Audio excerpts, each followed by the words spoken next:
राष्ट्रीय ध्वज झुकाया जा रहा है, एलिजाबेथ द्वितीय के मरने पर राष्ट्रीय ध्वज को झुकाया जा रहा है। क्या इन चीजों के जवाब है प्रधानमंत्री के पास? नहीं होंगे। और आज ये क्लियर हो गया है कि हम आज भी गुलाम हैं, आजाद नहीं है। जब राष्ट्रीय शोक उसके मरने पर मनाया जा रहा है तो हम क्लियर गुलाम है, आजाद नहीं है। ये प्रधानमंत्री साहब खुद कह रहे हैं कि 2047 में विकास करेंगे। 2047 में कोई विकास नहीं है। पहली बात, देश के जितने भी नेता हैं, हर एक नेता की दोहरी नागरिकता है। अच्छा, नागरिकता चेक करनी चाहिए, अपने देश की भी और विदेश की भी है। ये विदेश भागेंगे, सभी नेता भाग जाएंगे, मरेगी कौन? आम जनता मरेगी। जिन 3 कानूनों को रद्द करवाने के लिए हमने 750 साथियों की शहादतें दी थी, उनके ऊपर तो प्रधानमंत्री साहब कुछ नहीं बोले। और एक कोई एलिजाबेथ द्वितीय मर जाती तो राष्ट्रीय ध्वज झुकाया जा रहा है। किस तथ्य के आधार पर भगत सिंह को शहीद का दर्जा दें? क्या ये मजाक नहीं था एक शहीद की शहीदी का? आज भी फौज के अंदर वही नियम कायदे कानून है जो अंग्रेजों के द्वारा लिखे हुए हैं। प्रधानमंत्री साहब नरेंद्र मोदी साहब कोई भी बात बोलते हैं ना, उसका उल्टा सोच लिया करो। प्रधानमंत्री साहब, या तो आप ये साबित करो कि आप मानसिक गुलामी से आजादी दिलवा रहे हो, राष्ट्रीय ध्वज नहीं झुकाया जाएगा, राष्ट्रीय शोक नहीं मनाया जाएगा। इस चीज की घोषणा अगर प्रधानमंत्री साहब करते हैं तो हम मान जाएंगे। कभी भी आपने आज तक देखा हो टीवी के अंदर शिक्षा, स्वास्थ्य, रोजगार पे कभी डिबेट बता दो मेरे को। पिछले 8 साल में कब डिबेट हुई थी? कभी डिबेट नहीं। पिछले 8 साल में प्रधानमंत्री ने प्रेस कॉन्फ्रेंस कब की है? आज तक कोई प्रेस कॉन्फ्रेंस नहीं की है, सिर्फ मन की बकवास करते हैं और चले जाते हैं। आप मोदी से सवाल करोगे, देश से सवाल है, देश से गद्दारी, आप देश के गद्दार हो। आप मोदी की तारीफ करोगे, आप सबसे बड़े देश भगत हो, आप राष्ट्र भगत हो। क्यों भाई, ऐसा क्यों? सारे बाण भाइया ने, चाचे तवा ने, यार भाई लेना जोड़कर राम राम। हम देखने लग रहे हो जबरदस्त हरियाणा और मैं सुथार अपना विकी बैरागी, ना किसी का दुश्मन ना किसी का सागी। जबरदस्त हरियाणा पे जबरदस्त खबर लेकर इस टाइम आए हैं, जबरदस्त मुद्दे पे बातचीत करेंगे। और जबरदस्त मुद्दा यो है कि भारत की बीजेपी सरकार जो इस वक्त सत्ता में है, उसके 2 अलग अलग रूप देखने मिल रहे हैं। एक रूप वो कि कल प्रधानमंत्री नरेंद्र मोदी जी ने राजपथ का नाम बदल कर कर्तव्य पथ रख दिया और कारण बताया कि हम देश को मानसिक गुलामी जो अंग्रेजों की अब तक है, औपनिवेशिक गुलामी, उससे आज़ाद करना चाहा। हाँ, अंग्रेजों का कोई भी निशानी है उसने देश में तो मिटा देंगे, क्योंकि उससे पहले जो राजपथ था वो नाम जो था वो किंग्सवे की हिंदी रूपांतरण बताया गया और किंग्सवे जो नाम था वो जॉर्ज पंचम ने रखा था राजपथ का। ये पहला वाकया नहीं है जब सरकार ने इस तरीके की बात कही हो या इसे कदम उठाए हो। इससे पहले रेसकोर्स रोड जो है उसका नाम भी लोक कल्याण मार्ग कर दिया गया। इससे पहले जॉर्ज पंचम की जो मूर्तियां थी उनकी जगह नेताजी सुभाष की मूर्तियां लगा दी गई। ये सारी बातें चलो जायज़ हमने मानी कि वो अंग्रेजों की निशानियां जो हैं वो देश में तो मिटाना चाहे हैं, लेकिन उसके उल्टा एक तस्वीर और दिखाई दी और उस तस्वीर पर खास बातचीत करेंगे। हमारे साथ दीपक फौजी भाई हैं और दीपक फौजी भाई पहचान आपके बीच में है, ज़्यादा बताने की मेरे ख्याल में ज़रूरत नहीं है, सारे जानो हो। दबंग मुद्दे के साथ दबंगई तो आवाज़ जो रखे हैं, आवाज़ उठावे हैं, इनसे बातचीत इस मुद्दे पे करेंगे कि एक तरफ नरेंद्र मोदी जब देश को मानसिक गुलामी से आज़ाद करना चाहे हैं, दूसरी तरफ अंग्रेज़ों की बात करूंगा, इंग्लैंड की महारानी क्वीन एलिजाबेथ जो है 9 तारीख ने निधन होया और उसके लिए कल का राष्ट्रीय शोक एक दिन का घोषित होया इंडिया में। अंग्रेजों की है महारानी, इंग्लैंड की महारानी, और उसका राष्ट्रीय शोक हमारे देश में हुआ, जबकि 200 साल तक हमने उनकी गुलामी झेल ली। वही नरेंद्र मोदी जी जो हमने मानसिक गुलामी था आज़ाद करवाने का प्रण लेकर इस तरीके के काम करे कि कई चीज़ें उन्होंने जो अंग्रेजों की निशानी थी वो मिटाने का काम कर रहे हैं। और उसी टाइम पर राष्ट्रीय शोक अंग्रेजों की महारानी, इंग्लैंड की महारानी के लिए के लगे है आपने के कुछ खेल आने लग रहा है। सबसे पहले राम राम आपने अपने सारे दर्शकों ने। सबसे पहले तो जैसे ही 9 तारीख को उनका निधन हुआ तो मैंने एक पोस्ट डाल ली थी, वहाँ देखना कहीं राष्ट्रीय शोक अपने देश में ना मना ले। ये मरी तो है लेकिन इसका राष्ट्रीय शोक अपने देश में कहीं झंडा ना झुका दें, क्योंकि झंडा कब झुकाया जाता है? जब अपने देश का कोई नेशनलिस्ट हीरो या कोई इतना बड़ा राष्ट्रपति, प्रधानमंत्री, कोई बड़ा नेता गुजरता है तब राष्ट्रीय झंडा झुकाया जाता है।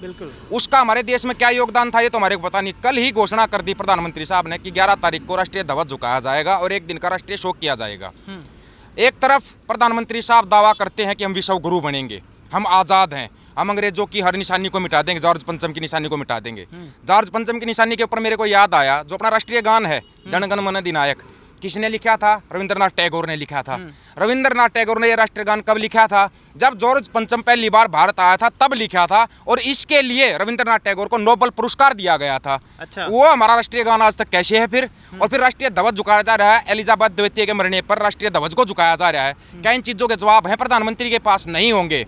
इससे पहले भी जब एक बार यही महारानी एलिजाबेथ भारत में आई थी एक बार और, तब इससे एक पत्रकार ने सवाल किया था कि आप वीजा नहीं लागू है क्या आपको जब आप भारत आते हो तो, क्योंकि इनके वीजा के ऊपर कोई बात उठ गई थी। अच्छा। बोला ये हमारे गुलाम हैं, गुलामों के पास आने के लिए हमारे को वीजा की जरूरत नहीं। बोला ये हमारा ही वो है, हमारा राज है यहाँ पे। अच्छा। तो उसने ये बात बोली, तब किसी ने कोई जवाब क्यों नहीं दिया? और आज ये क्लियर हो गया है कि हम आज भी गुलाम हैं, आज़ाद नहीं है। जब राष्ट्रीय शोक उसके मरने पर मनाया जा रहा है तो हम क्लियर गुलाम है, आज़ाद नहीं है। या तो ये राष्ट्रीय शोक कैंसिल होना चाहिए, या फिर ये बता दो कि हाँ हम गुलाम हैं। ये क्यों सारी संपत्तियां बेच रहे हैं? अभी प्रधानमंत्री साहब ने एक एजेंडा रखा है कि 2047 में हम देश का विकास करेंगे।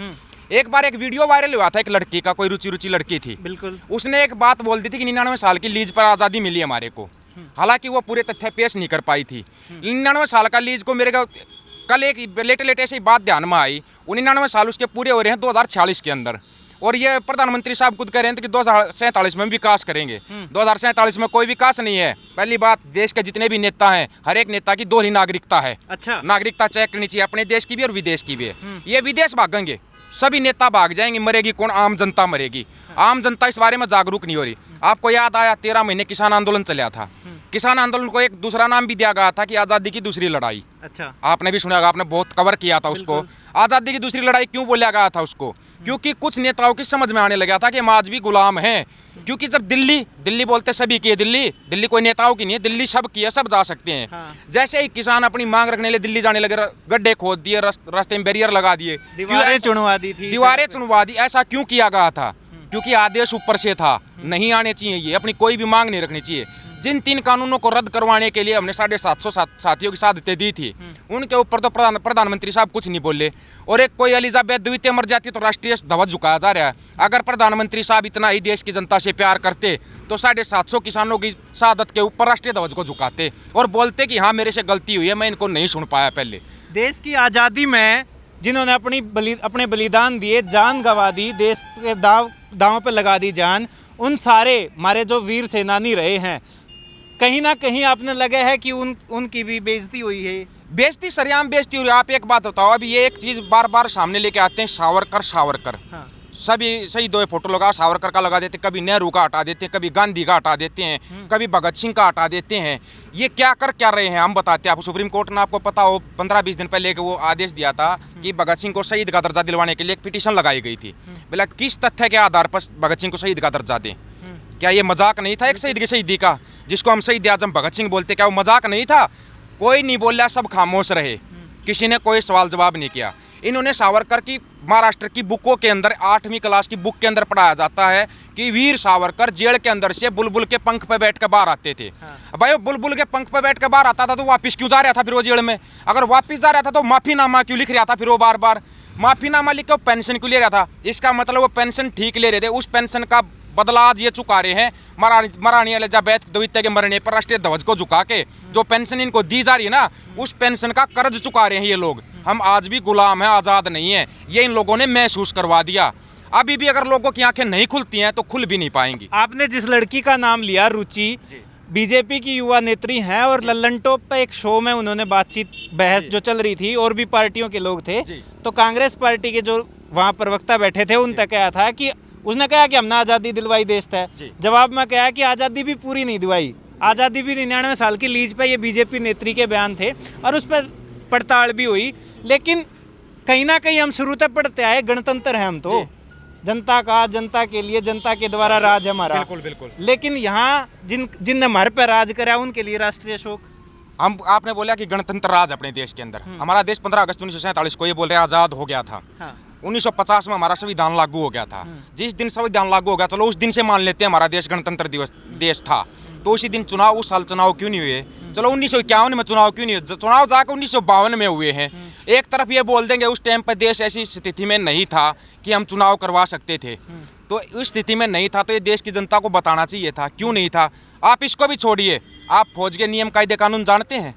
आज भी फौज के अंदर वही नियम कायदे कानून है जो अंग्रेजों के द्वारा लिखे हुए हैं। अच्छा। ये चीज मैं दावे के साथ कह सकता हूँ, पूरे फौज के कानून पढ़ के बता दो कोई मेरे को। बदले नहीं गए हैं। कोई किसी भी कानून में कोई बदलाव नहीं किया गया, वही कानून लागू आज भी जो 200 साल पहले लागू थे, वही कानून आज भी हमारे ऊपर चल रहे हैं। तो आपने क्या लगा है, एक तरफ ने रूप दिखा है बीजेपी का, दूसरा जॉर्ज पंचम की प्रतिमा जी तो होया करती इंडिया गेट पे 1938 में लगी थी, 1968 में अटकी थी वो, लेकिन वहां पे नेताजी की मूर्ति टेक दी कि भाई ये मानसिक गुलामी था, आज़ादी की शुरुआत है। प्रण लिए उन्हें गणतंत्र दिवस पे कि 5 प्रण लिए, उनमें से पहला प्रण ये है कि मानसिक गुलामी की निशानियां देश में से मिटा देंगे।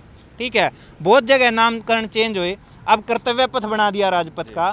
तो ये करने से मतलब मन में से निकल जाएगा कि जब राष्ट्रीय शोक देश में। आपको एक चीज बता देता हूं मैं, प्रधानमंत्री साहब नरेंद्र मोदी साहब कोई भी बात बोलते हैं ना, उसका उल्टा सोच लिया करो। अच्छा। मैंने ये चीज कई साल रिसर्च करने के बाद पता की है। अगर उन्होंने बोला मैं किसानों का भला करूंगा तो किसानों को रोड पे लेके आ गया, किसान 13 महीने दिल्ली बॉर्डर पे बैठे रहे।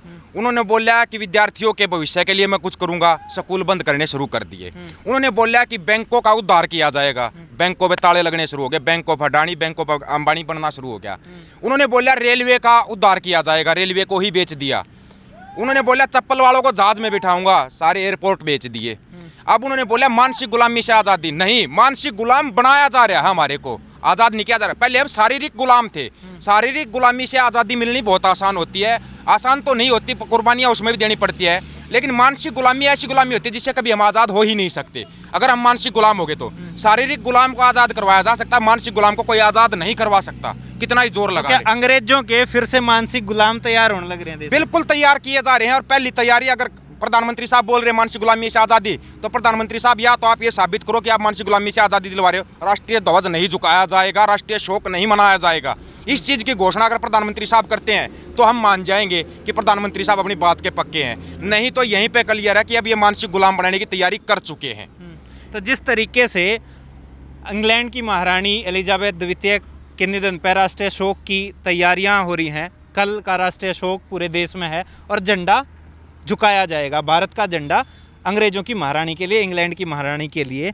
और सरकार के ये दावे एक तरफ हैं, ये रूप एक तरफ है, उसके खिलाफ मतलब अगर झंडा झुकाने का ऐलान तो कर दिया जी, अगर ये झुक जावे है तो पूरा देश झुक गया, पूरा देश झुक गया उसके सम्मान में। राष्ट्रीय ध्वज का मतलब आप भी जानते होंगे, अगर आप फौजी जो आदमी होगा वो तो हर एक जानता है कि हम तिरंगे के नीचे नौकरी करते हैं, तिरंगे का सम्मान करते हैं, हमारा राष्ट्रीय ध्वज है। जब राष्ट्रीय ध्वज झुक गया तो समझो पूरा देश झुक गया।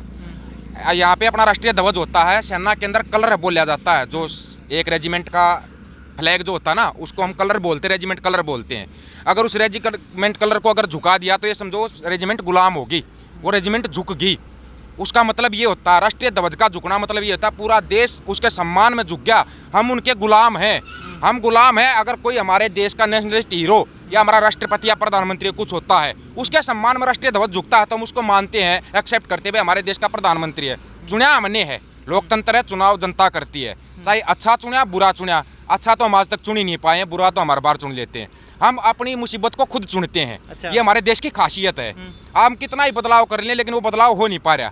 हमने करना जो बदलाव जो हम करने की सोचते हैं वहीं कुछ ना कुछ गड़बड़ हो जाती है, लोग बातों में बह जाते हैं या भावनात्मक रूप से बह जाते हैं। बीजेपी की जो रणनीति है ना, मतलब जो साधतों पे गर्व करने वाली रणनीति है, उस रणनीति को आज तक लोग समझ नहीं पाए। ये जितना शहीदों का सम्मान करने का दिखावा करते हैं ना, आज तक ये सम्मान नहीं करते। आप ये बताओ नागपुर कार्यालय में राष्ट्रीय ध्वज को कब फहराया गया है? आज़ादी के कितने साल बाद फहराया गया? आप पता है इस चीज़ का आपको? 75 साल बाद। 75 साल बाद फहराया गया। हाँ। तो फिर वो क्या थे? पेंशन मिलती है, पेंशन दी जाती है उनके सावरकर को, जो कि संघी थे, आरएसएस के बंदे थे वो, उनको पेंशन दी जाती है। उस पेंशन का बदला इन लोगों ने दिखा दिया। इसका मतलब या तो देश में बीजेपी की सरकार नहीं है, अगर बीजेपी की सरकार है तो फिर हमारा देश गुलाम है। बीजेपी की सरकार है तो कल राष्ट्रीय शोक नहीं होगा, तो अगर कल राष्ट्रीय शोक होता है तो बीजेपी की सरकार देश में है ही नहीं। अच्छा, तो अगर सरकार बीजेपी की नहीं है तो फिर किसकी है? सरकार नागपुर से संचालन होता है सरकार का। अच्छा। और आदेश आते हैं ब्रिटेन से। अच्छा, ब्रिटेन से आते हैं। बिल्कुल, इस देश के मालिक है अंबानी और अडानी, इस देश का मालिक कोई नहीं, और वो अंबानी अडानी ब्रिटेन वालों के गुलाम हैं। अच्छा, ये कन्फर्म, आप इस चीज को एक बार अंबानी का विरोध कर दिया था। हाँ। किसान जब आंदोलन कर रहे थे, संसद में चर्चा हुई थी, खुद प्रधानमंत्री को बोलना पड़ गया था। पहली बार प्रधानमंत्री बोले थे जब अंबानी का विरोध शुरू हुआ था। अच्छा। तो तब भी मैंने ये बात बोली थी, मैं अभी भी पहचान लो देश का असली मालिक कौन है। अंबानी और अडानी देश के असली मालिक है। कहीं ना कहीं ये पक्ष भी देखा जा सका है कि सरकार जो है विदेश नीति ठीक करने खातर, उनके साथ रिश्ते अच्छे बनाने खातर भी इस तरीके का। बहुत अच्छे, आपने बिल्कुल सही बोला। रेलवे ऑफ अडानी आपने देखा होगा, कहीं पे फोटो नहीं देखा हो तो मैं आपके पास भेज दूंगा। Adani railway, Adani bank of Ambani, नहीं देखा होगा तो वो भी भेज दूंगा मैं आपको। एक छोटी सी बात बताऊंगा आपको, गांव के जो लोग होते हैं ना, गांव के अंदर एक डिपो होता है, राशन डिपो, जहाँ से गरीब जो लोग होते हैं उनका पीला कार्ड बनाया जाता है, फ्री राशन दिया जाता है। ये डिपो बंद किए जाएंगे। अच्छा। अंबानी की लड़की के नाम पे बड़े बड़े मॉल बनेंगे सभी शहरों में। अच्छा। जितने भी अपने देश के अंदर शहर है, और वो लॉन्च हो चुके हैं। अच्छा। अंबानी ने अभी पीछे से लॉन्च किए थे। अच्छा। वो लॉन्च हो चुके हैं, इनको बंद किया जाएगा। और सबको पता है मॉल में जितना सस्ता सामान मिलता है ना, वो सबको पता है। राशन डिपो पता, आदमी चलिए भी बोल देगा आज निकल पैसे दे दूंगा मैं, उस पर उधार कर लेगा, नहीं करेगा। ये देश को भूखा मारने की एक रणनीति बनाई गई है। कभी भी आपने आज तक देखा हो टीवी के अंदर शिक्षा, स्वास्थ्य, रोजगार पे कभी डिबेट बता दो मेरे को, पिछले 8 साल में कब डिबेट हुई थी? कभी डिबेट नहीं। पिछले 8 साल में प्रधानमंत्री ने प्रेस कॉन्फ्रेंस कब की है? आज तक कोई प्रेस कॉन्फ्रेंस नहीं की है, सिर्फ मन की बकवास करते हैं और चले जाते हैं। उस मन की बकवास से हम तंग आ चुके हैं। मन की बात करें यार, मन की बकवास करते हो। मन की बात हमेशा या तो अपनी वाइफ से की जाती है या अपने जिगरी यारों से की जाती है। अच्छा। ना तो ये देश उनकी पत्नी है, ना इस देश को अपना जिगरी यार मानते हैं। अच्छा। अगर मन की बात करनी थी तो वो पत्नी को छोड़ के नहीं तो आते। जिगरी यार कौन है उनके? उनके जिगरी यार अंबानी और अडानी हैं। अच्छा। उनसे करनी चाहिए उसको मन की बात। ये मन की बकवास है। अच्छा। जो लोगों को सुनाते हैं और चले जाते हैं, और वो भी टेलीप्रॉम्प्टर पे पढ़ के। जिस दिन वो पढ़ा हुआ मिट गया ना, उस दिन सिर्फ एक ही आवाज आएगी, हेलो हेलो, आवाज आ रही है, आवाज आ रही है। जब तक लिखा हुआ नहीं आएगा तब तक आवाज आ रही चेक करता रहेगा वो। अच्छा। उससे ज्यादा नहीं है। एक अनपढ़ पटवारी को हमने देश सौंप रखा, देश अच्छा भला बर्बाद हो रहा है, और बर्बाद होता रहेगा जब तक वो बैठा रहेगा। अच्छा। तो ये बदलाव देश के लिए बहुत जरूरी है। मेरा सवाल था कि जिसके लिए राष्ट्रीय शोक घोषित करा है देश में, जी। कि ये राष्ट्रीय शोक घोषित करना हो सका है कि उनके साथ विदेशी नीति हो, कोई विदेशों के साथ संबंध अच्छे करने के कारण करा हो। कौन से संबंध अच्छे? आप एक बात, पीछे सी जब महारानी आई थी तब भी मैंने आपको बताया, उसने बोला था कि ये हमारे गुलाम हैं। अगर देश अपने आप को गुलाम नहीं समझ रहा, नंबर एक चीज, कॉमनवेल्थ गेम का बहिष्कार क्यों नहीं किया जाता? कॉमनवेल्थ गेम में कौन से देश खेलते हैं आपको पता है? जो अंग्रेजों के गुलाम रहे हैं। नंबर एक गुलामी की निशानी यहीं पे है। और हम प्राउड फील करते हैं उसमें जब मेडल लेके आते हैं, प्राउड फील करते हैं। और वहाँ पर भी राष्ट्रीय गान बजाया जाता है। और राष्ट्रीय गान कौन सा? पंचम गान बजाया जाता है। उस पंचम गान पे पूरा देश खड़ा हो जाता है। उस पे हम उसके लिए खड़े नहीं होते, हम खड़े होते हैं जो तिरंगा लहराया जाता है ना, उसके लिए खड़े होते हैं। राष्ट्रीय गान के उसमें नहीं खड़े होते। ये सबको पता है। वो पंचम के स्वागत का गान है, जिसके लिए नोबेल पुरस्कार मिला हुआ उसको। हम उस पर खड़े नहीं होते, हम सिर्फ राष्ट्रीय ध्वज के लिए खड़े होते हैं कि हमारा तिरंगा है, ये हमारे देश की शान है। लेकिन राष्ट्रीय गान का अगर आप गहराई से रिसर्च करोगे, पता करोगे ना, तब पता चलेगा ये कौन सा राष्ट्रगान है। राष्ट्रगान वो है ही नहीं, जबरदस्ती हमारे ऊपर थोपा गया है वो तो, और हम उस चीज़ को मानते आ रहे हैं। ये स्कूलों को क्यों बंद कर रहे हैं? क्योंकि लोग आजकल पढ़े लिखे लोग होने लगे, बहस करने लगे, हर चीज़ पे सवाल करने लगे, और सवाल इस सरकार को पसंद नहीं है। आप मोदी से सवाल करोगे, देश से सवाल है, देश से गद्दारी, आप देश के गद्दार हो। आप मोदी की तारीफ करोगे, आप सबसे बड़े देशभक्त हो, आप राष्ट्र भगत हो। क्यों भाई, ऐसा क्यों? ये हमारे को कौन सा गुलाम बना रहे हैं फिर? तो ये तो मानसिक गुलाम बनाया जा रहा है, और इस मानसिक गुलामी से लोगों को निकलना पड़ेगा। मानसिक गुलामी तक निकलना पड़ेगा। और जो मोदी ते सवाल करा है वो देश के साथ सवाल करा है, और देश का गद्दार घोषित कर दिया जावा है। बेशक गद्दार घोषित कर दिए जाए। इस वक्त फौजी भाई ने एक सवाल उठाया है, और ये सवाल 140 करोड़ हिंदू भारतवासियों के मन में होना चाहिए कि भारत का तिरंगा, भारत की आन बान शान, उसके लिए क्यों झुके जिन्होंने हमारे ऊपर राज करा, और तानाशाही राज करा। सबसे बड़ी बात, तानाशाही राज करा। हमारे इतने शहीद हुए उस आज़ादी की लड़ाई में, उनका सम्मान कहीं ना कहीं क्यों कम कर, अपमान क्यों करा जाने लग रहा है बीजेपी सरकार की तरफ से? ये सारे सवाल हैं। अब कल इसमें आज आपको एक सबसे बड़ा पॉइंट और बताता हूँ मैं। हमारा देश 200 साल अंग्रेजों का गुलाम रहा था। संयुक्त पंजाब सिर्फ 100 साल गुलाम रहा था। ये पॉइंट किसी को पता हो तो। पूरा देश 200 साल, संयुक्त पंजाब 100 साल। वो महाराजा रणजीत सिंह के मरने के बाद अच्छा कुछ गद्दारों ने गद्दारी की थी, तब संयुक्त पंजाब गुलाम हुआ था। नहीं तो जो हरियाणा, पश्चिमी उत्तर प्रदेश, पूर्वी राजस्थान, पंजाब, हिमाचल, जम्मू, ये कभी गुलाम हो ही नहीं पाए थे, लेकिन इन लोगों ने धोखे से इनको गुलाम करवाया गया था। अभी भी आप देखते हो सबसे ज़्यादा अगर कहीं पर दंगे फसाद करवाए जाते हैं, या तो सिखों को टारगेट किया जाता है, या मुस्लिमों को टारगेट किया जाता है, या जाट कम्युनिटी बता के हरियाणा को टारगेट किया जाता है। जबकि हरियाणा जैसा भाईचारा पूरे दुनिया में एक मायने रखता है। यहाँ पर 36 बिरादरी मिलजुल के रहती है। इनको 35-1 का दे के ऐसा खेल खेला गया इनको अलग अलग करने के लिए।